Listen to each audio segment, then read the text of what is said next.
കുഞ്ചാക്കോ ബോബൻ, ഫഹദ് ഫാസിൽ, ജ്യോതിർമയ് തുടങ്ങിയവരെ കേന്ദ്ര കഥാപാത്രങ്ങളാക്കി അമൽ നീരദ് സംവിധാനം ചെയ്ത ബോഗൈൻ വില്ല എന്ന ചിത്രം ഇപ്പോൾ സോണി ലിവിലൂടെ OTT സ്ട്രീമിംഗ് ആരംഭിച്ചിട്ടുണ്ട്. അല്ലു അർജുൻ നായകനായിട്ടെത്തി വെറും 6 ദിവസങ്ങൾ കൊണ്ട് 1000 കോടി രൂപയോളം ബോക്സ് ഓഫീസ് കളക്ഷൻ സ്വന്തമാക്കിയ പുഷ്പ ദി റൂൾ എന്ന ചിത്രത്തിന്റെ 7ാം ദിവസത്തെ ഒഫീഷ്യൽ കളക്ഷൻ റിപ്പോർട്ട് ഇപ്പോൾ പുറത്തു വന്നിട്ടുണ്ട്. ആദ്യ 7 ദിവസങ്ങൾ കൊണ്ട് ഇവിടെ കേരളത്തിൽ 15 കോടി രൂപയോളം സ്വന്തമാക്കിയ പുഷ്പ 2ന്റെ 7 ദിവസത്തെ വേൾഡ് വൈഡ് കളക്ഷൻ ഏതാണ്ട് 1050 കോടി രൂപയോളമാണ്. ദളപതി വിജയെ നായകനാക്കി എച്ച് വിനോദ് സംവിധാനം ചെയ്യുന്ന ദളപതി 69 എന്ന സിനിമയുടെ ടൈറ്റിൽ പ്രഖ്യാപനം വരുന്ന ന്യൂ ഇയർ ദിനത്തിൽ പുറത്തു വരുമെന്ന് നേരത്തെ തന്നെ വാർത്തകൾ ഉണ്ടായിരുന്നു. അത് നമ്മുടെ ചാനലിലൂടെയും അറിയിച്ചിരുന്നു. ഇപ്പോൾ ന്യൂ ഇയർ ദിനത്തിൽ തന്നെ ടൈറ്റിൽ പ്രഖ്യാപനം നടക്കുമെന്ന് സിനിമയിൽ ഒരു കഥാപാത്രത്തെ അവതരിപ്പിക്കുന്ന മലയാളി താരം നരേൻ സമൂഹ മാധ്യമങ്ങളോട് തുറന്നു പറഞ്ഞിട്ടുണ്ട്. എന്തായാലും ദളപതി 69 എന്ന ഈ വിജയ് ചിത്രത്തിന്റെ ടൈറ്റിൽ പ്രഖ്യാപനത്തിനായി കാത്തിരിക്കാം. മലയാളത്തിൽ ഒട്ടുമിക്ക താരങ്ങളും ഒരുമിച്ച് അണിനിരുന്ന 2020 എന്ന ചിത്രം 4K അറ്റ്മോസ് മികവോടെ റീ റിലീസിന് ഒരുങ്ങുന്നു. ചിത്രം 2025 മാർച്ച് മാസത്തിൽ റിലീസിന് എത്തുമെന്നാണ് അറിയാൻ സാധിച്ചിട്ടുള്ളത്. ഉദയകൃഷ്ണയും CBK തോമസും ചേർന്ന് തിരക്കഥയൊരുക്കിയ 2020 സംവിധാനം ചെയ്തത് ജോഷിയായിരുന്നു. നിർമ്മാണം ദിലീപും. ഫഹദ് ഫാസിൽ നായകനായിട്ടെത്തുന്ന അടുത്ത തമിഴ് സിനിമയുടെ അപ്ഡേറ്റ് ഇപ്പോൾ പുറത്തു വന്നിട്ടുണ്ട്. പാരഞ്ജിത്ത് സംവിധാനം ചെയ്യുന്ന ചിത്രത്തിൽ ഫഹദ് ഫാസിൽ, അട്ടക്കത്തി ദിനേശ് എന്നിവർ നായകന്മാരായിട്ട് എത്തുമ്പോൾ ആര്യയാണ് ചിത്രത്തിൽ വില്ലൻ വേഷം കൈകാര്യം ചെയ്യുക.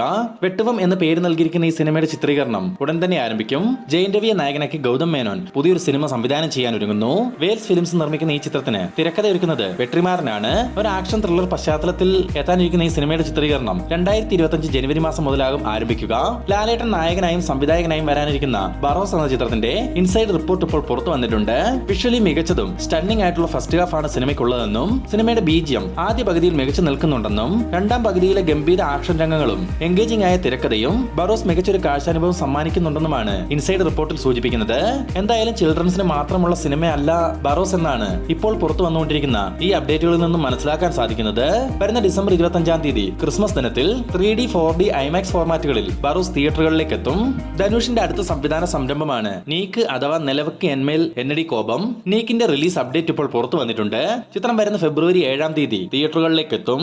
നന്ദമൂരി ബാലകൃഷ്ണയെ നായകനാക്കി ബോബി കൊല്ലി സംവിധാനം ചെയ്യുന്ന ഏറ്റവും പുതിയ സിനിമയാണ് ഡാക് മഹാരാജ്. നിലവിൽ ചിത്രീകരണം നടന്നു വരുന്ന ഈ സിനിമയുടെ ഫസ്റ്റ് സിംഗിൾ ഡിസംബർ 14-ാം തീയതി റിലീസ് ചെയ്യുമെന്ന് അറിയാൻ സാധിച്ചിട്ടുണ്ട്.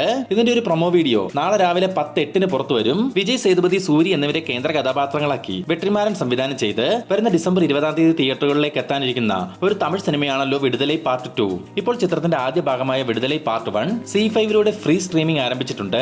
പൈസയൊന്നും നൽകാതെ തന്നെ നിങ്ങൾക്ക് C5-ലൂടെ വിടുതലൈ പാർട്ട് 1 മലയാളം, തമിഴ്, തെലുങ്ക്, കന്നഡ ഭാഷകളിൽ കാണാനാവും. പുതുമുഖങ്ങളെ കേന്ദ്ര കഥാപാത്രങ്ങളാക്കി വിനോദ് നാരായണൻ സംവിധാനം ചെയ്ത ജീവൻ എന്ന ചിത്രം നാളെ തിയേറ്ററുകളിലേക്ക് എത്തുകയാണ്.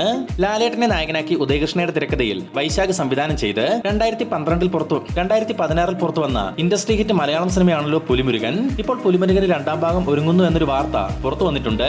പുലിമുരുകൻ വന്ന സമയം തന്നെ ചിത്രത്തിന്റെ 2ാം ഭാഗത്തെ പറ്റിയുള്ള ചർച്ചകൾ നടന്നിരുന്നു. എന്തായാലും ഇപ്പോൾ ഉദയകൃഷ്ണയും പ്രശാന്ത് എന്ന റൈറ്ററും ചേർന്ന് പുലിമുരുകന്റെ 2ാം ഭാഗത്തിന്റെ സ്ക്രിപ്റ്റ് വർക്കുകൾ നടത്തിവരികയാണെന്ന് അറിയാൻ സാധിച്ചിട്ടുണ്ട്. 2026-ൽ വൈശാഖിന്റെ സംവിധാനത്തിൽ പുലിമുരുകന്റെ 2ാം ഭാഗത്തിന്റെ ചിത്രീകരണം ആരംഭിക്കുമെന്നാണ് ഏറ്റവും പുതിയ അപ്ഡേറ്റുകൾ സൂചിപ്പിക്കുന്നത്. ഇന്ന് ഡിസംബർ 12 സൂപ്പർ സ്റ്റാർ രജനികാന്തിന്റെ ജന്മദിനം. ഇന്നിപ്പോൾ ബർത്ത്ഡേ സ്പെഷ്യലായി കൂലി എന്ന ചിത്രത്തിൽ നിന്നും ചിക്കിട്ട് എന്ന് തുടങ്ങുന്ന ഒരു സോങ്ങിന്റെ പ്രൊമോ വീഡിയോ പുറത്തു വന്നിട്ടുണ്ട്. ലോകേഷ് കനകരാജിന്റെ സംവിധാനത്തിൽ അനിരുദ്ധ് മ്യൂസിക് ഒരുക്കുന്ന കൂലി നിർമ്മിക്കുന്നത് സൺ പിക്ചേഴ്സ് ആണ്. പിന്നെ ഈ ചിക്കിട്ട് എന്ന് തുടങ്ങുന്ന സോങ്ങിനുള്ള മ്യൂസിക് നമ്മുടെ അനിരുദ്ധ് ചിമ്പുവിന്റെ അച്ഛനായ TR രാജേന്ദ്രന്റെ ഒരു വീഡിയോ കണ്ടിട്ട് അതിൽ നിന്നും ഇൻസ്പയർഡ് ആയിട്ടാണ് ഒരുക്കിയിട്ടുള്ളതെന്ന് അറിയാൻ സാധിച്ചിട്ടുണ്ട്. കേട്ടപ്പോൾ എനിക്കും അങ്ങനെ തന്നെ തോന്നി. എന്തായാലും ആ വീഡിയോ നിങ്ങൾക്ക് കാണിച്ചു തരാം. ഇത് കേട്ടിട്ട് ആ പ്രൊമോ വീഡിയോ ഒന്നുകൂടെ കണ്ടു നോക്കുക. എന്നിട്ട് നിങ്ങൾക്ക് എന്ത് തോന്നി എന്നുള്ള അഭിപ്രായം കമന്റ് ബോക്സിൽ രേഖപ്പെടുത്തുക. പിന്നെ നമ്മുടെ ചാനൽ സബ്സ്ക്രൈബ് ചെയ്യാതെ വീഡിയോ കാണുന്നവർ പുതുപുത്തൻ സിനിമാ വാർത്തകൾക്കും മറ്റ് വിശേഷങ്ങൾക്കുമായി നമ്മുടെ ഈ ചാനൽ ഇപ്പോൾ തന്നെ